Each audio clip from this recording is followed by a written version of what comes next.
കുടുംബാംഗങ്ങൾക്കും നിറഞ്ഞ ഹൃദയത്തോടുകൂടി എൻ്റെ പ്രണാമം. ഭാരതം ആധുനിക ലോകത്തിൽ ശാസ്ത്രത്തിൻ്റെയും സാങ്കേതിക വിദ്യയുടെയും അതുപോലെ തന്നെ സാമ്പത്തികമായ വളർച്ചയുടെയും അതിവേഗ ശ്രേണിയിൽ നിലനിൽക്കുന്നു. ലോകത്തിലെ എല്ലാ ജനതയും സാമ്പത്തികമായി വളരുമ്പോൾ, അതുപോലെ തന്നെ ശാസ്ത്ര സാങ്കേതിക മണ്ഡലത്തിൽ വളരുമ്പോൾ അവരവരുടെ സംസ്കാരം വിട്ടുകളയുകയാണ് പതിവ്. ജപ്പാൻ എന്ന ഉദയസൂര്യൻ്റെ രാഷ്ട്രം പോലും അവരുടെ സംസ്കാരത്തെ കൈവിട്ട് കളഞ്ഞിരിക്കുന്നു എന്ന് ആധുനിക ലോകത്തിലെ അവരുടെ അനുഭവം കണ്ടാലും കേട്ടാലും മനസ്സിലാകും. ഭാരതത്തിന് അപ്രകാരം ഒരു അബദ്ധം സംഭവിച്ചിട്ടില്ല. നമ്മുടെ സംസ്കാരം അകത്തു നിന്ന് ചിലർ മതപരിവർത്തനത്തിലൂടെയോ മറ്റു രീതിയിലൂടെയോ നശിപ്പിക്കുന്നതല്ലാതെ ഈ സാമ്പത്തിക വളർച്ചയും സാങ്കേതിക വളർച്ചയും കോർപ്പറേറ്റ് സംസ്കാരവും ഭാരതീയ സംസ്കാരത്തെ മറ്റ് രാജ്യങ്ങൾക്ക് സംഭവിച്ചതുപോലെ നശിപ്പിച്ചിട്ടില്ല. അതുകൊണ്ട് നമ്മുടെ സംസ്കാരത്തെ നിലനിർത്തേണ്ടത് ആ സംസ്കാരത്തിൽ വിശ്വസിക്കുന്ന, സംസ്കാരത്തെ ആദരിക്കുന്ന, സംസ്കാരത്തെ ബഹുമാനിക്കുന്ന ഹിന്ദുവിൻ്റെയും ക്രിസ്ത്യാനിയുടെയും മുസ്ലിമിൻ്റെയും ഉത്തരവാദിത്വമാണ്. ആ സംസ്കാരത്തിൻ്റെ അവിഭാജ്യ ഘടകമാണ് സംസ്കൃത ഭാഷ. സംസ്കൃത ഭാഷ പ്രയോഗരൂപത്തിൽ നിങ്ങളുടെ മുമ്പിൽ സമർപ്പിച്ച് കാണിക്കുകയായിരുന്നു ഞാൻ അല്പം മുമ്പ് ചെയ്തത്. സംസ്കൃതത്തിൽ ഒരു 12 മിനിറ്റ് ഒരു പ്രഭാഷണം നടത്തി. തെറ്റുകൾ കഴിയുന്നതും ഒഴിവാക്കാൻ വേണ്ടി ഭാഗികമായിട്ട് എഴുതി വെച്ചത് നോക്കിയിട്ടാണ് ഞാൻ വായിച്ചത്. അങ്ങനെ ചെയ്യാനും കാരണമുണ്ട്. സംസ്കൃതം പ്രയോഗരൂപത്തിൽ വിവരിച്ചാൽ നിങ്ങളിൽ ഭൂരിഭാഗം പേർക്ക് മനസ്സിലാകുമെന്ന് നിങ്ങളെ ഒന്ന് അറിയിക്കലായിരുന്നു അതിൻ്റെ ലക്ഷ്യം. ഇനി സംസ്കൃതത്തിൽ ഇതുപോലെയുള്ള കാര്യങ്ങൾ അപ്ലോഡ് ചെയ്യുന്നുണ്ടാവും. നിങ്ങളോട് എനിക്ക് അഭ്യർത്ഥിക്കാനുള്ളത്, കേരളത്തിൽ 1ാം ക്ലാസ് മുതൽക്ക് സംസ്കൃതം പഠിച്ച് പരീക്ഷ എഴുതാനുള്ള സംവിധാനം ഏതാനും മാസങ്ങൾക്ക് മുമ്പ് കേരള ഗവൺമെൻറ് കൊണ്ടുവന്നിട്ടുണ്ട്. CBSEയിലും അപ്രകാരം സംസ്കൃതം പഠിക്കാനുള്ള സൗകര്യമുണ്ട്. അല്ലാതെയും സംസ്കൃത പ്രതിഷ്ഠാനവും അനവധി വിശ്വവിദ്യാലയങ്ങളും വ്യക്തികളും സംസ്കൃതം പ്രായോഗിക രൂപത്തിൽ, ഭാഷാരൂപത്തിൽ, സംസാര രൂപത്തിൽ പ്രയോഗിക്കാൻ പഠിപ്പിക്കുന്നുണ്ട്. നിങ്ങളോട് എനിക്ക് അഭ്യർത്ഥിക്കാനുള്ളത്, നിർബന്ധമായും സംസ്കൃതം പഠിക്കണം. സംസ്കൃതത്തിൻ്റെ പ്രയോഗം പഠിക്കണം. ഇന്ന് നമ്മൾ സംസ്കൃതം പഠിച്ചില്ല എങ്കിൽ നാളെ ആ സംസ്കൃതത്തിൻ്റെ മഹത്വം അറിയാൻ നമ്മൾ വിദേശത്തേക്ക് പോകേണ്ടി വരും. ലോകത്തിലെ അനവധി യൂണിവേഴ്സിറ്റികൾ കമ്പ്യൂട്ടറിന് പോലും ഏറ്റവും ഉത്തമമായ ഭാഷയാണ് സംസ്കൃതം എന്ന് അസന്നിഗ്ധമായി പ്രഖ്യാപിക്കുമ്പോൾ ആ സംസ്കൃതത്തിൻ്റെ മഹത്വം നമ്മളിൽ പലരും ഇടക്കാലത്ത് ഇക്കാലത്ത് അറിയാൻ അവസരമുണ്ടായത് ഉപയോഗിച്ചപ്പോൾ അനവധി സ്വാമിമാർ, ചെറുപ്പക്കാരായിട്ടുള്ള സ്വാമിമാർ പ്രഭാതത്തിൽ ഭാഗവതവും ഭഗവത്ഗീതയും മറ്റ് പുരാതന ഭാരതീയ ഗ്രന്ഥങ്ങളും സംസ്കൃതത്തിൽ വായിച്ച് അതിൻ്റെ അർത്ഥം പറഞ്ഞു തരുമ്പോൾ എത്ര സുവ്യക്തമായിട്ടാണ് നമുക്ക് ആ സംസ്കൃതത്തിൻ്റെ മഹത്വം മനസ്സിലാക്കാൻ സാധിക്കുന്നത്. ആ സംസ്കൃതം പഠിക്കാനും പഠിപ്പിക്കാനുമുള്ള ഉത്തരവാദിത്വം എനിക്കില്ല, മറ്റുള്ളവർക്കാണതുള്ളത് എന്ന് ധരിച്ച് അവർക്ക് അതിൻ്റെ ഉത്തരവാദിത്വം കൊടുത്ത് മാറി നിൽക്കരുത്. നിങ്ങൾ ഓരോരുത്തരും 5 വയസ്സ് മുതൽക്ക് അല്ലെങ്കിൽ 3 വയസ്സ് മുതൽക്ക് 85 വയസ്സ് വരെയുള്ള നമുക്ക് ഏത് ഭാഷയോ ഏത് വിഷയമോ പഠിക്കണമെന്നുള്ള ഇച്ഛാശക്തി ഉണ്ടെങ്കിൽ അത് പഠിക്കാൻ ഒരു ബുദ്ധിമുട്ടും ഉണ്ടാവില്ല. ആ ഇച്ഛാശക്തി വേണമെന്ന് മാത്രമേ ഉള്ളൂ. അതുകൊണ്ട് ഞാൻ നിങ്ങളോട് അഭ്യർത്ഥിക്കുന്നു, സംസ്കൃതം പഠിക്കണം. നിങ്ങളുടെ മക്കളെയും കൊച്ചുമക്കളെയും പഠിപ്പിക്കണം. ഈ ലോകത്തിൽ അനുദിനം കമ്പ്യൂട്ടറുകളും അത്യന്ത ആധുനികമായ IT സംവിധാനങ്ങളും ഇൻഫർമേഷൻ ടെക്നോളജി സംവിധാനങ്ങളും വളർന്ന് വികസിച്ച് പടർന്ന് പോകുമ്പോൾ ഓരോ ദിവസവും അത്യന്താധുനികമായ വിഷയങ്ങൾ നമ്മൾ സ്വയം പഠിക്കുന്നുണ്ട്. നമ്മൾ കോളേജിൽ പഠിച്ചതും കോളേജിൽ ഉപയോഗിച്ചതുമായിട്ടുള്ള കമ്പ്യൂട്ടറുകളൊന്നുമല്ല ഇന്ന് നമ്മളുടെ ഓഫീസുകളിൽ ഉപയോഗിക്കുന്നത്.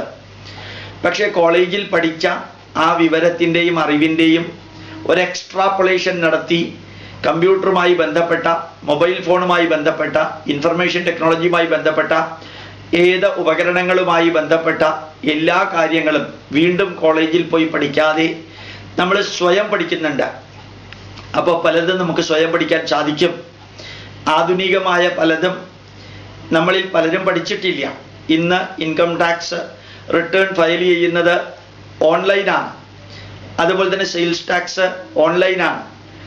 നമ്മൾ LICയുടെ സബ്സ്ക്രിപ്ഷൻ അടയ്ക്കുന്നത് ഓൺലൈനാണ്. നമ്മൾ റോഡ് ടാക്സ് പോലും ഓൺലൈൻ ആകാൻ പോകുന്നു. അനവധി കാര്യങ്ങൾ ഓൺലൈനായിട്ട് റെമിറ്റ് ചെയ്യാൻ നമ്മൾ പഠിച്ചത് കോളേജിൽ പോയിട്ടോ ഏതെങ്കിലും വ്യക്തിയുടെ അടുത്ത് പോയിട്ടോ അല്ല. യൂട്യൂബിലേക്ക് ഇതുപോലെയുള്ള വിഷയങ്ങൾ റെക്കോർഡ് ചെയ്ത് എഡിറ്റ് ചെയ്ത് അപ്ലോഡ് ചെയ്യാൻ ഞാനൊരു കോളേജിലും പോയി പഠിച്ചിട്ടില്ല. മാത്രമല്ല, ആധുനികമായ ലോകത്തിൽ സ്വയം പഠിക്കൽ മാത്രമേ ഔട്ട്ഡേറ്റഡ് ആവാതിരിക്കാനുള്ള വഴിയുള്ളൂ. നമ്മൾ സ്വയം പഠിക്കുക. ആ സ്വയം പഠിക്കുന്നതിലൂടെ വ്യത്യസ്ത ഭാഷകൾ പഠിക്കാൻ സാധിക്കും, വ്യത്യസ്ത ഇലക്ട്രോണിക്സ് ആൻഡ് കമ്മ്യൂണിക്കേഷൻ സിസ്റ്റം പഠിക്കാൻ സാധിക്കും, വ്യത്യസ്ത ഇൻഫർമേഷൻ ടെക്നോളജിക്കൽ ആസ്പെക്റ്റുകൾ പഠിക്കാൻ സാധിക്കും, വ്യത്യസ്തമായിട്ടുള്ള അനവധി കാറുകൾ ഓടിക്കാൻ പഠിക്കാൻ സാധിക്കും.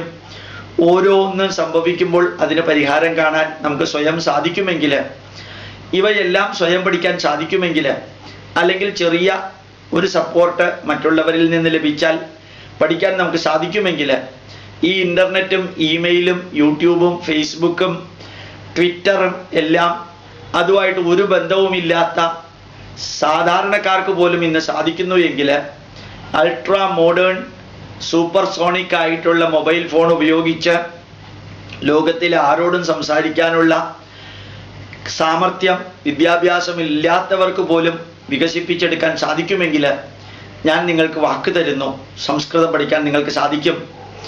അത് പഠിച്ച് എൻട്രൻസ് എക്സാമിനേഷൻ എഴുതുന്ന ടെൻഷനൊന്നും എടുക്കേണ്ട ആവശ്യമില്ല. അത് പഠിച്ച് പരീക്ഷ എഴുതിയിട്ട് ഒരു സർട്ടിഫിക്കറ്റ് മേടിക്കാൻ സാധിക്കുമെങ്കിൽ ചെയ്യുക. അല്ലെങ്കിൽ മുമ്പിൽ പരീക്ഷയെ പോലും ലക്ഷ്യം വയ്ക്കാതെ നമ്മൾ ഭാര്യാഭർത്താക്കന്മാർ തമ്മിലോ മാതാപിതാക്കളും മക്കളും തമ്മിലോ നമ്മൾ സുഹൃത്തുക്കളും തമ്മിലോ സംഭാഷണത്തിന് സംസ്കൃതം ഉപയോഗിക്കുക. അല്ലെങ്കിൽ ഭഗവത്ഗീത, പുരാണങ്ങൾ ഇത് മറ്റാരെങ്കിലും വായിക്കുന്നുണ്ടെങ്കിൽ അതിൻ്റെ അർത്ഥം സ്വയം ചിന്തിച്ച് പഠിക്കാനും സാധിക്കുമെങ്കിൽ ഏറ്റവും ഉജ്ജ്വലമായ ഒരു അനുഭൂതിയായിരിക്കും അത്. സംസ്കൃതം ചൈതന്യവത്തായ ഒരു ഭാഷയാണ്. മറ്റേത് ഭാഷയുടെയും മാതാവിൻ്റെ രൂപത്തിൽ നിലനിൽക്കുന്നു എന്ന് ആൽബർട്ട് ഐൻസ്റ്റീൻ പറയുകയുണ്ടായി. നമ്മൾ യൂറോപ്യന്മാര് മരവുരിയുടുത്ത് ഇലയുമുടുത്ത് നടക്കുന്ന കാലത്ത് സംസ്കാരത്തിൻ്റെ പരമകാഷ്ഠയിലിരുന്ന ഒരു രാഷ്ട്രം ഭൂമുഖത്തുണ്ടായിരുന്നു. അത് ഭാരതമാണ്. ലോകത്തിലെ എല്ലാ ഭാഷയുടെയും മാതാവായ സംസ്കൃത ഭാഷ ഉത്ഭവിച്ച ആ ദേവഭൂമിയിൽ ഒന്ന് പോകാനും അവിടെ അതിനെക്കുറിച്ച് ഒന്ന് ചിന്തിക്കാനും അവിടെയുള്ളത് പഠിക്കാനും സാധിക്കുന്നതാണ് ലോകത്തിലെ ഏറ്റവും വലിയ പുണ്യമെന്ന് ആൽബർട്ട് ഐൻസ്റ്റീൻ പറയുകയുണ്ടായി. ഈ ഭാരതീയ ഗ്രന്ഥങ്ങളെല്ലാം എഴുതിയിരിക്കുന്ന സംസ്കൃത ഭാഷയിലാണ്. അത് പഠിക്കുക അത്ര ബുദ്ധിമുട്ടുള്ള കാര്യമല്ല. കുറേശ്ശെ പഠിക്കാൻ ആരംഭിച്ചാൽ, ഇന്നാരംഭിച്ചാൽ ഏതാനും ആഴ്ചകൾക്കകം കുറേ അധികം അത് ഉൾക്കൊള്ളാൻ സാധിക്കും. അടുത്ത കാലത്ത് വാഷിങ്ടണിൽ പോകാനൊരു ഭാഗ്യമുണ്ടായിരുന്നു. വാഷിങ്ടണിൽ ചെന്നപ്പോൾ കാണാൻ സാധിച്ചത് അനവധി ചെറുപ്പക്കാർ, അതിൽ ധാരാളം ഡോക്ടർമാരും IT എക്സ്പെർട്ടുകളും അനവധി വിദ്യാർത്ഥി ജീവിതം കഴിഞ്ഞ ഔദ്യോഗിക മണ്ഡലത്തിലേക്ക് കാലുകുത്തിയ ചെറുപ്പക്കാരായിരുന്നു ഭൂരിഭാഗം. അവർ പലരും പലരെയും വിളിച്ച് മൊബൈൽ ഫോണിൽ സംസാരിക്കുന്ന ഒരു കാഴ്ച കാണുകയുണ്ടായി. അവർ സംസാരിക്കുന്ന ഭാഷയും കേട്ടു.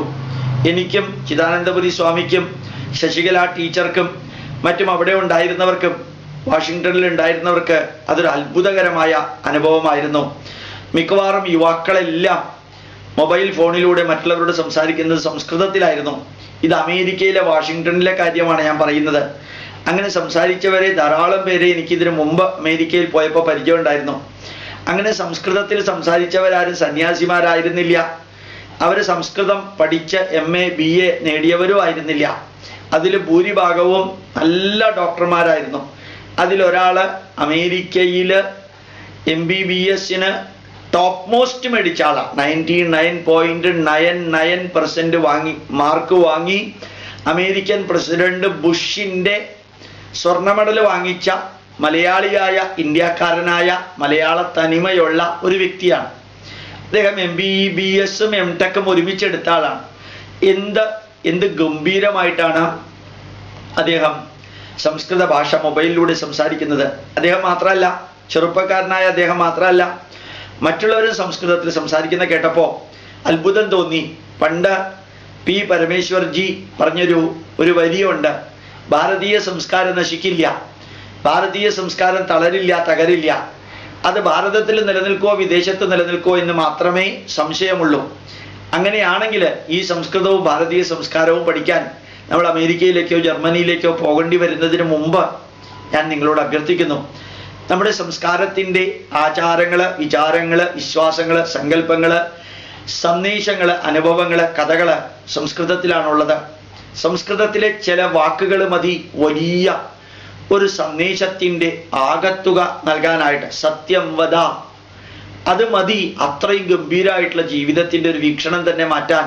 ധർമ്മം ചര സത്യമേവ ജയതേ സഹനാവവതു ഭദ്രം കർണേഭി ശൃണുയാമ ദേവ മനയേവ മനുഷ്യാണാം കാരണം ബന്ധമോക്ഷയോഹോ തത്ര ന ചക്ഷുഷാ ന പശ്യതി യേന ചക്ഷുംഷി പശ്യതി. ബ്രഹ്മത്തെക്കുറിച്ചുള്ള വിവരണമാണ്. എത്ര ഗംഭീരമായിട്ടാണ് പറഞ്ഞിരിക്കുന്ന. വീചി തരംഗന്യായേന ശബ്ദ ഉൽപ്പത്തി, തരംഗരൂപത്തിലാണ് ശബ്ദം ഉത്ഭവിക്കുന്നതെന്ന് ന്യായശാസ്ത്രത്തിൽ ഗൗതമുനി 2300 വർഷങ്ങൾക്ക് മുമ്പ് പറഞ്ഞു. ജാത്യന്തര പരിണാമ പ്രകൃത്യാപൂരാത്, അത്രയും കാലങ്ങൾക്ക് മുമ്പ് തന്നെ പതഞ്ജലി മഹർഷി യോഗശാസ്ത്രയിലെ evolution is the rule of the nature എന്ന് പരിണാമ സിദ്ധാന്തം പറഞ്ഞു. അതുപോലെ തന്നെ അപകർഷ പര്യന്തം ദ്രവ്യം പരമാണുരേവം, ഒരു ദ്രവ്യത്തിന്റെ ഏറ്റവും ചെറിയ രൂപമാണ് പരമാണു എന്ന് പറഞ്ഞു. പരമാണുരിധി പ്രോക്ത ജ്ഞാനീനാം ദൃഷ്ടിഗോചര. പരമാണു എന്ന് പറയുന്നത് സയന്റിസ്റ്റുമാർക്ക് മാത്രം കാണാൻ സാധിക്കുന്ന ഒന്നാണ്. ഇങ്ങനെ ശാസ്ത്രവും ആത്മീയതയും ഭൗതികതയും മനഃശാസ്ത്രവും ആരോഗ്യശാസ്ത്രവും അർത്ഥശാസ്ത്രവും സ്ഥാപത്യ വേദവും ഭാഷാശാസ്ത്രവും നിറഞ്ഞിരിക്കുന്ന സംസ്കൃതത്തിന്റെ മുമ്പിലിരിക്കുന്ന കുടുംബാംഗങ്ങളോട് അഭ്യർത്ഥിക്കുന്നു, നിങ്ങളുടെ മക്കളെ പഠിപ്പിക്കണം, നിങ്ങൾ പഠിപ്പിക്കണം, കുറേ കാലം പഠിക്കണം. ആഗസ്റ്റ് 15-ാം തീയതിക്കുള്ളിൽ വീട്ടിനകത്ത് സംസ്കൃതം പഠിക്കുന്ന ലെവലിലേക്ക് ഉയരണം. സംസ്കൃത പ്രതിഷ്ഠാനം അത് പഠിപ്പിക്കുന്നുണ്ട്, വിശ്വ ഹിന്ദു പരിഷത്ത് അത് പഠിപ്പിക്കുന്നുണ്ട്, ക്ഷേത്ര സംരക്ഷണ സമിതി പഠിപ്പിക്കുന്നുണ്ട്, ചില RSS ശാഖകളിലും അത് പഠിപ്പിക്കുന്നുണ്ട്, അനവധി സംസ്കൃത സർവകലാശാലകൾ പഠിപ്പിക്കുന്നുണ്ട്, വ്യക്തിപരമായി അനവധി സംസ്കൃത അധ്യാപകരത് പഠിപ്പിക്കുന്നുണ്ട്. ആരിൽ നിന്ന് പഠിക്കുന്നു എന്നല്ല, അവിടെ വർഗീയമോ ചിന്തയോ സംഘടനയോ ഒന്നുമല്ല ഇമ്പോർട്ടൻ്റ്. ഭാരതത്തിൻ്റെ ചൈതന്യം നിറഞ്ഞു നിൽക്കുന്ന ഭാരതീയ സംസ്കൃതിയുടെ ആധാരമായ സംസ്കൃതം ഞാനും നിങ്ങളും പഠിച്ചില്ലെങ്കിൽ ആ സംസ്കൃതത്തെ സംരക്ഷിക്കാൻ ഇനി മറ്റൊരു അവതാരം ഭൂമിയിലേക്ക് വരുമെന്ന് ഒരിക്കലും പ്രതീക്ഷിക്കരുത്. ഭാരതം നിലനിൽക്കുന്നത് ഭാരതത്തിൻ്റെ സംസ്കൃതിയിലാണ്, ഭാരത സംസ്കൃതി നിലനിൽക്കുന്നത് സംസ്കാരത്തിലാണ്. ആ സംസ്കാരം പഠിപ്പിക്കാൻ ഭാരതത്തിൽ അനവധി സംഘടനകളുണ്ട്, സ്ഥാപനങ്ങളുണ്ട്, വ്യക്തികളുണ്ട്, പ്രസ്ഥാനങ്ങളുണ്ട്. അവയിൽ ഏതെങ്കിലുമായി ബന്ധപ്പെട്ട് നിങ്ങൾ സംസ്കൃതം പഠിക്കണം. സാധിക്കില്ല എന്ന് ഒരു കാരണവശാലും തോന്നരുത്. ഇച്ഛാശക്തിയും ജ്ഞാനശക്തിയും ക്രിയാശക്തിയും ഉണ്ടെങ്കിൽ സംസ്കൃതം പഠിക്കാൻ ബുദ്ധിമുട്ടൊന്നുമില്ല. അതിന് വലിയ ത്യാഗമൊന്നും സഹിക്കേണ്ട കാര്യമില്ല. സ്വാമി വിവേകാനന്ദൻ പറഞ്ഞതുപോലെ ഉത്തിഷ്ഠത, ഗ്ലോറിയസ്ലി സ്റ്റാൻഡ് അപ്പ്, ജാഗ്രത, remember that you are not permanent here, പ്രാപ്യവരാൻ നിബോധത, enlighten yourself by acquiring the knowledge from the scholars. അറിവുള്ളവരിൽ നിന്ന് അറിവ് നേടി സംസ്കൃതം പഠിക്കുക, ഭാരതീയ പൈതൃകം പഠിക്കുക.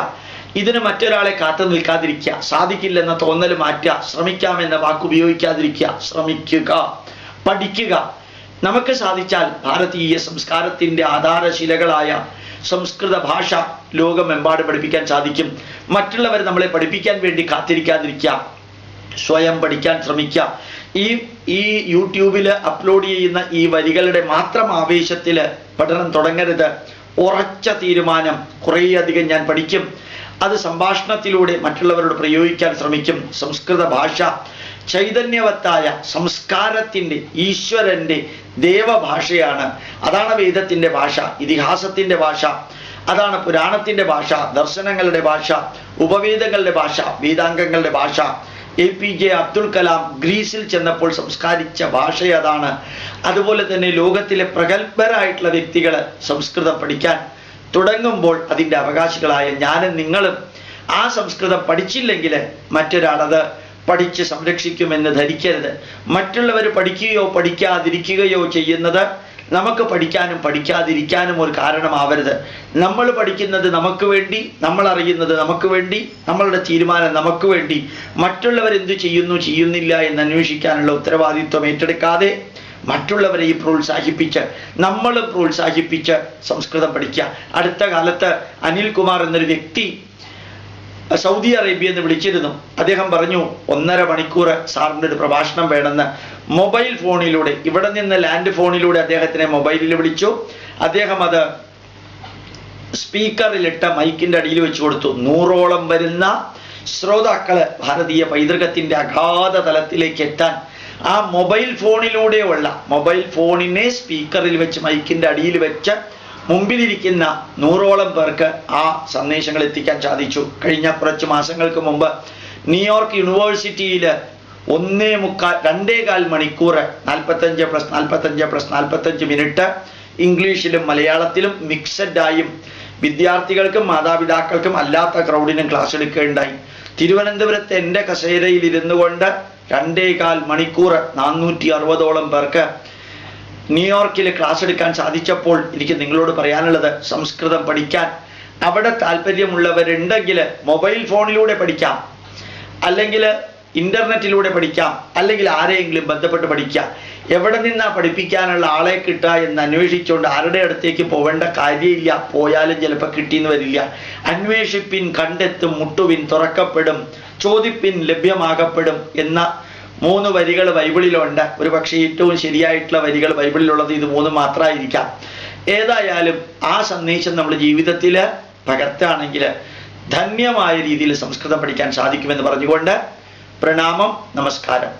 സംസ്കൃതം പഠിക്കാൻ നിങ്ങൾക്ക് എല്ലാവർക്കും ഇച്ഛാശക്തി ഉണ്ടാവട്ടെ, സംസ്കൃതത്തിന്റെ ജ്ഞാനശക്തി ഉണ്ടാവട്ടെ, സംസ്കൃതം മറ്റുള്ളവരെ പഠിപ്പിക്കാനുള്ള ക്രിയാശക്തി ഉണ്ടാവട്ടെ എന്ന് പ്രാർത്ഥിച്ചുകൊണ്ട് പ്രണാമം, നമസ്കാരം.